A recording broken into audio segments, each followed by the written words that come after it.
All right, everybody, welcome back to the Hankie Pankie podcast, hosted by myself, Coral and Jewel. I hope everybody is enjoying our show and enjoying the guests that I'm bringing on every week. Make sure that if you guys are listening, that you are rating and subscribing, especially on Apple iTunes and on YouTube. That helps me continue to bring you guys new guests and bring you guys or bring on sponsors that can help me keeping the show going. Big shout out to Skyhawk After Dark for having us on their network. Full Swap Radio has us on theirs.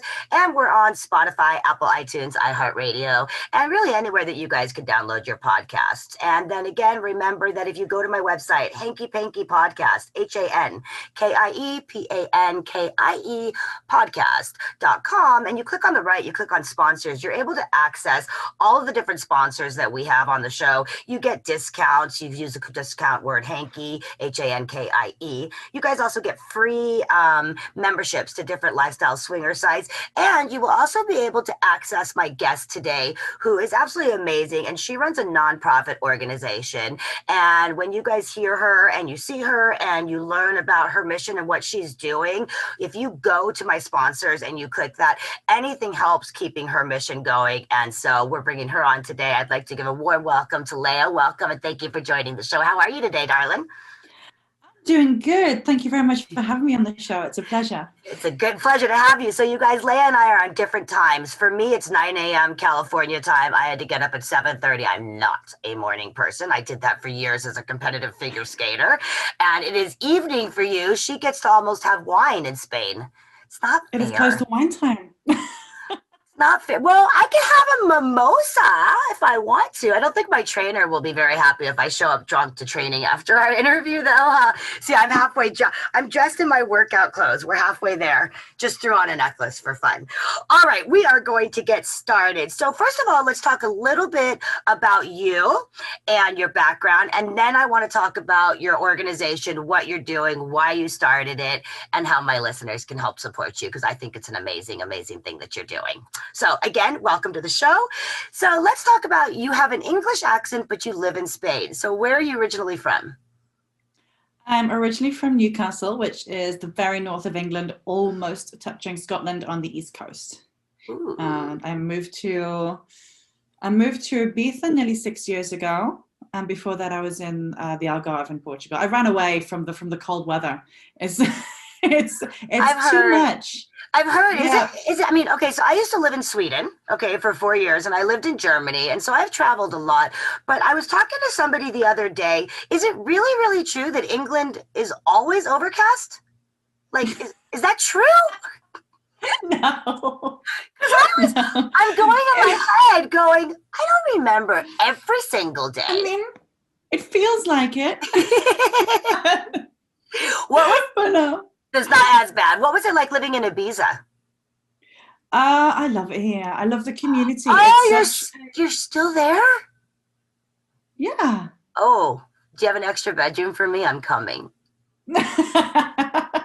I think as soon as the world opens up again, my extra bedrooms will be full for the foreseeable. Everyone wants to get across here. And yes, just tell them, just say, meet Coraline. She's going to be your bed roommate for a little while.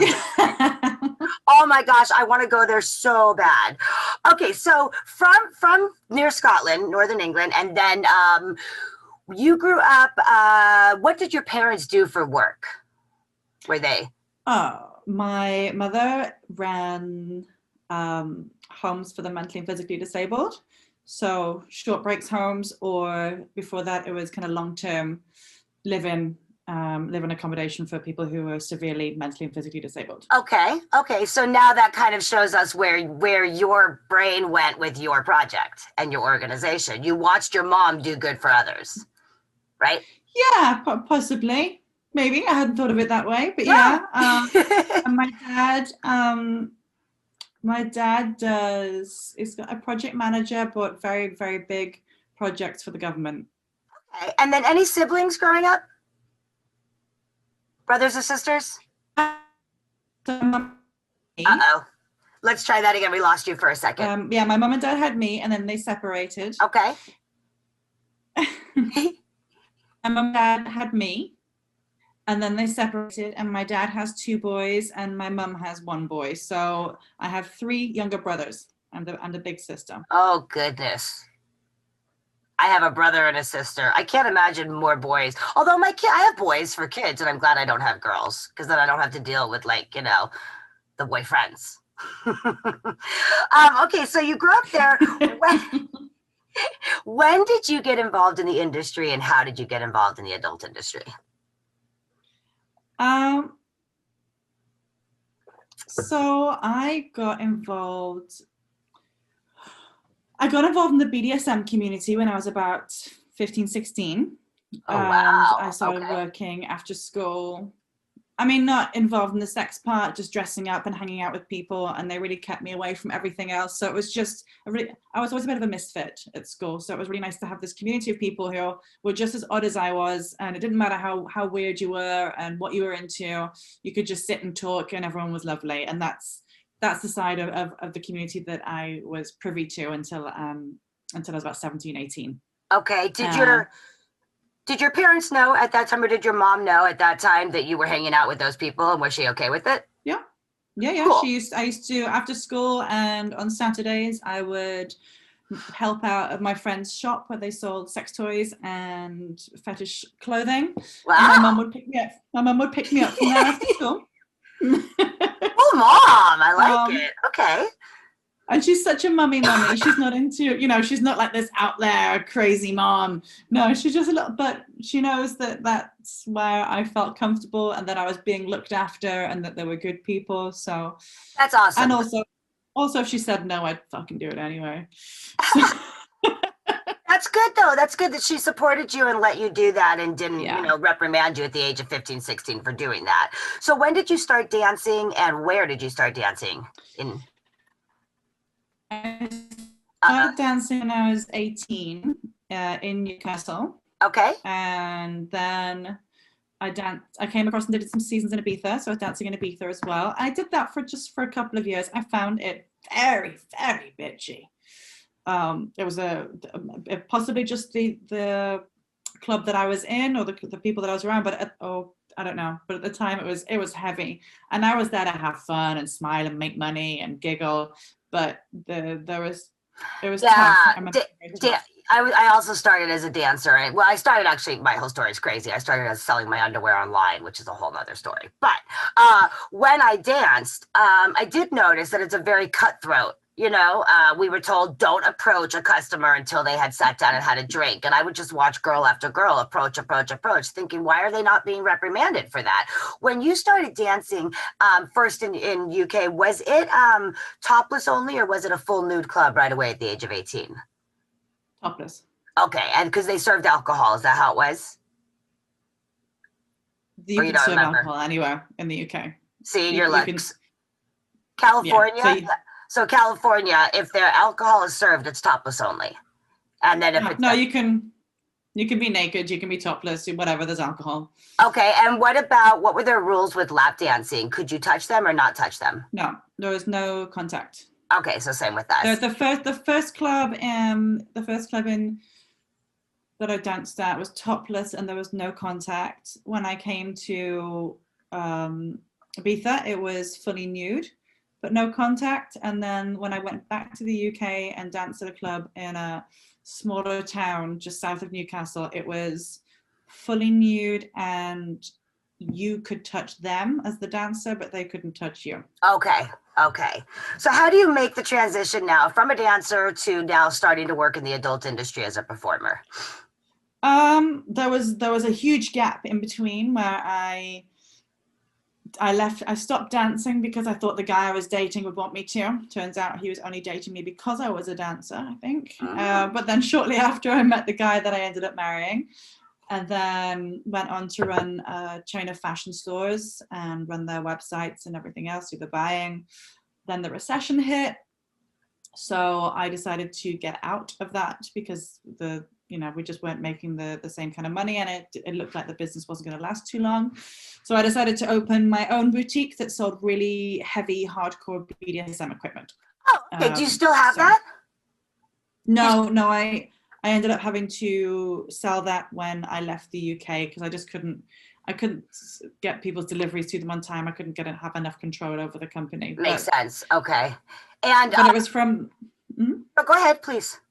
So it was from that people started asking me to model because I was going to all the BDSM shows and the fetish parties, and it slowly kind of transitioned that I was making more money and enjoying and it was just easier to do modeling when I left the UK. So I was doing the modeling, doing professional dominatrix work. Oh, cool.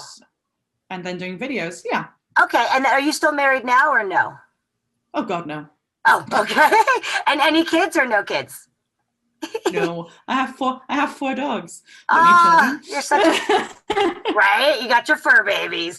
Okay, so that makes sense. Okay, so now you're actually doing like professional dominatrix work. You're starting to shoot in the industry. Now, did you go shoot like what I've done, like boy, girl, like stuff like that, or did you strictly just shoot in the adult industry dominatrix scenes? Just fetish. So it wasn't just dominatrix. I do sub stuff with rope. Yeah. So there was no vanilla sex. There was no sex. Okay. It was hitting people or kicking people, or there may have been some kind of using a flogger, a vibrator. Oh, okay. All right. You're gonna a Hitachi or whatever. You're gonna have to train me. I just got hired to do a ball crushing scene, and I don't want to. Oh, God, it's my favorite. Oh gosh, okay. No, you want to hurt them. Hurt them. No! I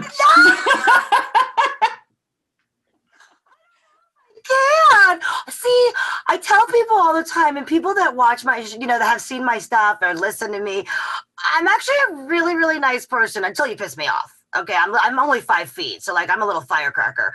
But I'm not good at being mean. I can do like the mistress sub scene and stuff. But this will be my first time ball crushing. You're gonna have to teach me. I think I lost you for a second. Let's see if you come back. I'm gonna pause. There you are. Oh, wait, maybe. Okay, you're back. Yeah, will you teach me? Absolutely, but I'm watching people. Oh my gosh. Okay, that is gonna be crazy. Okay, so I have a question. Okay, so now how long did you shoot for? How long did you work fetish stuff? All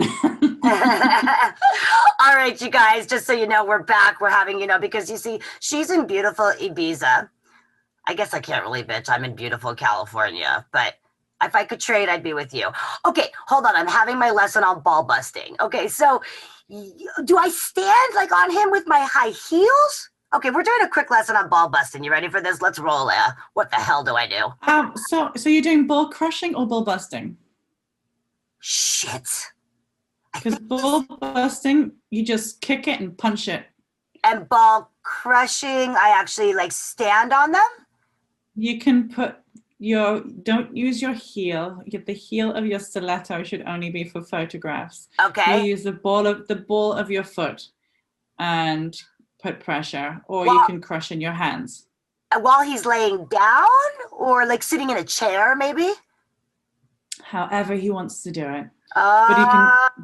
That's gonna be fun. You might bring out a whole nother side of me. You might like it. I really, really think I have to come to Ibiza for a lesson. I do. I think that's what has to. Okay. Oh my God. Okay. So back to what we were talking about. You shot doing fetish work for about 20 years. Is that what I read? No, I got in the BDSM community about 20 years ago. Okay. I probably did dom work and filming for about 8 before starting Pineapple. Okay, so now let's get to Pineapple. So you are, if I read this correctly, you are at an Adult Industry Award show in 2018, right? And that's when a lot of adult performers were getting bullied through social media. There was a lot of suicide and stuff like that, correct? And it was then that something clicked in your head and you decided to do, and I'm going to let you just take the floor and tell everybody what you did, why you decided what you're doing, for how long you've been doing it. Rock and roll, mama. Okay. So yeah, as you said, it was the Expos Award show in LA, and And for me, I was a performer, but I was a performer on the outskirts. I did it as and when. I was living in Europe, and I'd just fly across to the US, or I'd fly across to Germany to do work. But, it was in between. Otherwise, I'm just filming on my own, not really part of the community. And when I came across to the US in January 2018 for the show, I remember we were talking about performers who had taken their lives. They were handing out suicide awareness bracelets, and I was kind of like, so giddy to be at my first big award show, and I had a bottle of champagne in my hand and everything else, and I was wild. And then we got into the show, sat down, and I remember on the stage, the girl who was presenting, I think was Jessica Drake. She talked about the 5 girls who took their lives or lost their lives due to ill mental health within the kind of 6 weeks or 2.5 months previous to the show. Yeah, I remember all that. And I was like, holy shit. And then afterwards, they always do the memorial video where they show everyone that passed during the year, and there are so many young faces. And that really, really struck me. It was something that I had no idea about. For me, the industry was always a really friendly, caring, loving place, and I had no idea. So we went from there then on to the AVN. And on the flight home, I remember thinking, I just couldn't sleep. I took an Ambien and I couldn't sleep. Like my head was just going, right. Something has to be done. Something has to be done. Why are all these people dying? Why isn't there anything in place? This is crazy. In every other industry, there is a support system. There is something there to care for the employees or the community. And when I got back to Spain, I remember my mum was at my house with my brother. It was very annoying. And I was kind of Googling who, and discovering that, it wasn't 5 girls. It wasn't 5 girls at all. There were hundreds of performers who had taken their lives that year. But these were the 5 that the media was interested in. These were the 5 with the big names. Yeah. And so I actually flew off to Barcelona to be semi on my own without my mum, to be with a girlfriend of mine who's actually a therapist and is one of our directors now, Dr. Jenna Field. And I sat in her apartment with all of this paper in front of me thinking, how can I fix this? How can I fix this? What can I do? And I think I was there for about a week. I left just after Valentine's with a name, with a plan, and with a basic idea of what was going to happen. And then we launched. In my head it was like every single day that this organization isn't available to the industry, we could lose another life. That was how important it was, and how rapidly I felt I needed to move with this idea, because that was literally the case. There was nowhere else for people to turn to. So we launched. We had the whole website ready. Therapists signed up, and were able to take clients in that April. Okay, so we went February, March, April. Okay, and then with the name of the organization, so tell everybody what it is. Is Pineapple Support. Pineapple Support, and it's a nonprofit organization based out of. Is it based out of Spain, United Kingdom? No, it's based out of the US. We have it's a 501c3 nonprofit based in the US. We are registered in all 52 states, which means every single person listening to this can donate. Good. We're also a UK charity, but we're going to close down that side of things this year because there's no point in running two nonprofits when we can do everything from the US. Okay. So we're kind of merging the two this year, which is interesting. It's in the process of doing at the minute. But it's been incredible. I mean, since launching in that April, it took a while to get our first sponsor. I mean, the response from the industry was absolutely incredible. But as you can imagine, there have been many people that say they're going to do things and they don't. Yeah. There's been many people that have ideas, and having an idea this big, because I go balls deep with everything. never halves. If, I was like, this is going to be global. This is going to be huge. I'm not just, so approaching people, and I'm some little performer they've never heard of before. So this is what I'm going to do. Okay, good for you. That's brilliant. Fantastic. But with any business, you have to put your money where your mouth is. You can't just expect people to give you cash. Right. So, and it wasn't until the December that year that we actually had our first sponsor, who was Pornhub. But until then, I was paying for people's therapy. Wow. I was covering every cost of the organization. But it had to be done. This is what you do to prove that you're passionate about what you do, to prove that actually the system's going to work, because that was the big thing. Yeah, great, you've got an idea and you want it to work, but is it going to?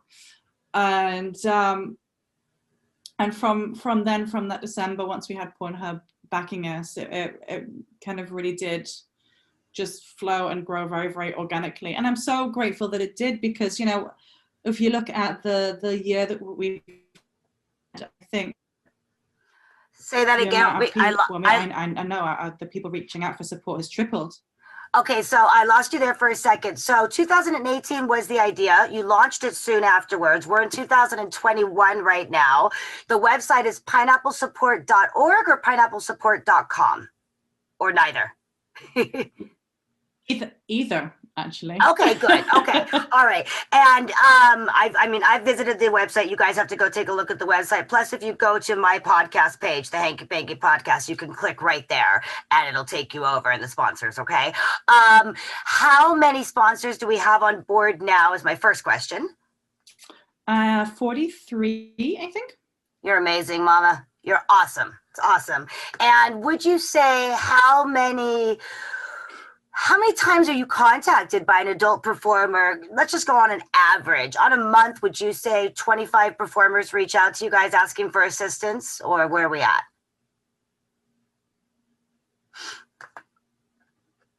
I think we lost you again. Oh.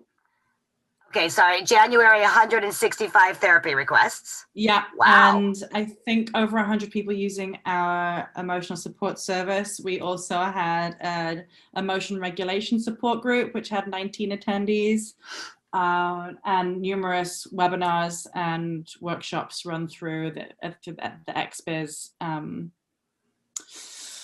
where it's got virtual show.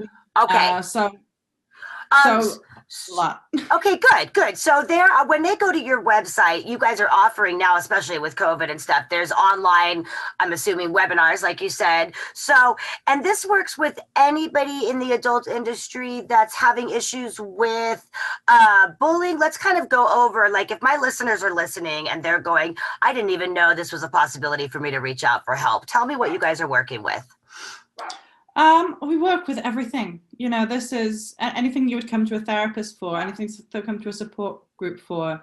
We have, apologies if you can hear my dog in the background. He's being an ass.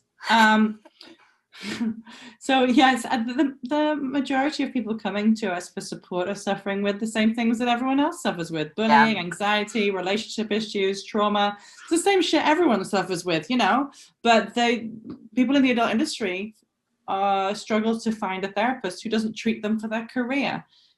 Oh, well, you'd feel okay if you weren't in porn. Fuck off. Yeah. I like my job. I've got anxiety. Completely separate. Yeah. So we have 160 therapists, and they're all being interviewed by me, and they're all sex positive and industry positive. So. Excellent. You'll have to go look at some of my, I've had some amazing guests on the show that would probably jump on board. So like Dr. Tom Murray, Dr. Lee Phillips, take a look at them. They're all sex positive. They all work with people in the adult industry, swinger community, BDSM, polyamory. And I just interviewed Kinky Coach yesterday. They're amazing. They run a program as well. Now, on your website, I saw that there's different sponsorship programs. Okay, so there's like a $20 a month, and there's different ones. What if somebody just says, listen, I can't afford to do monthly, but I want to send you $100. Like if I want to send you $100, but I can't right now to commit to monthly, where can they click on your website? Because I couldn't find anything. If you go to the homepage, there is a big blue button that says donate. Okay, and that's it. Okay, so you guys That's see, it. apparently That's I'm like old, blind, it. senile. Oh my gosh. Okay. All right. And donate. And then any donation is just appreciated and helps cover the cost of the Anything. Yeah. therapist and the website and everything that goes along with running a nonprofit. I mean, $3 helps. Anything. $2 Okay. helps. $5, anything. Yeah. Okay, well, I'm definitely going to do that as soon as I get home from the gym and donating blood. I'm a busy girl today. Busy, busy, busy. I'm just looking through my questions because I want to know, like, if I forgot to ask you anything here. Okay, so I already know the answer to this, but if somebody reaches out to you and is in need of an assistance, like an adult performer, okay, they're not obligated to pay anything if they can't afford, right? That's what a nonprofit is. They can just come to you for help. They don't have to feel like they're obligated to pay anything, correct? I might have lost you again, but I'm going to hang tight for a second. Ibiza, Spain. Okay, so they can reach out to you. Yeah, so for our support groups, they're completely free. Our webinars are completely free. If someone applies for one-on-one therapy through Pineapple Support, we ask them how much they can contribute. Got it. Now, okay, if you can't afford anything, that's fine. But we really, really do implore everyone that comes to us to give what they can. What we want that helps us help the next person. But also paying for your therapy is quite a big part of therapy, to say, you know. It's this, yeah, it's the commitment. It's this, and right. It's like the commitment. It's like if I pay a personal trainer, right? Like that's where I'm on my way to when we're done. I make that commitment to go to that personal trainer, right? Because I put the money out there. If it's free, I might be a lazy ass and be like, I'm not going to go train today. So the same thing. Okay, so we've got, so it's pineapplesupport.org, pineapplesupport.com. And of course, my website, you guys, pretty simple, hankiepankiepodcast.com, where you guys can click and go and learn and donate. Anything helps, right? Anything helps. Absolutely anything else. And if you'd like to volunteer as well, we do the active listening service. You can go on the website, click get involved, and then there's a link there to volunteer. And that's a 24/7 emotional support service. It's all done by text. It's like a 20-minute, half-hour training course to first become a listener. And then just as and when you're available, you can make yourself available on your phone and someone just texts you if they want to chat, if someone's feeling isolated or they've had a hard day.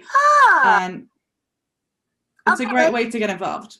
Okay, I might do that. Not that I don't have enough stuff on my list right now, but I'm 100% in support of what you're doing. I'm so glad that I found you. And we should shout out to, I think it was Bruce, right? With Adult Site Broker. Yeah. He put me, I mean, I knew who you were. I've seen you on, ASN Lifestyle Magazine. I think you were, working with them. And I've now got you up on, our podcast page and all of that. But it was him that introduced us. So, Bruce, you get a shout out. All right. And, oh my gosh, honey. Okay, you were amazing. I think that we've got all my questions answered. Is there anything else that I have forgotten that you want to share with the listeners before you get to go have wine? I don't think so. I think just, volunteer if you can, donate if you can.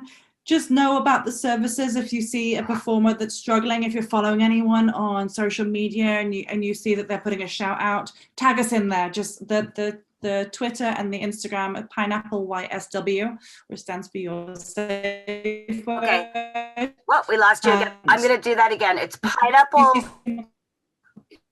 Pineapple YSW. That's how they'll find you on Twitter and Instagram. And I'll put that up as well when we put out your bio. And then that way, if we see anybody, a performer will normally shout out.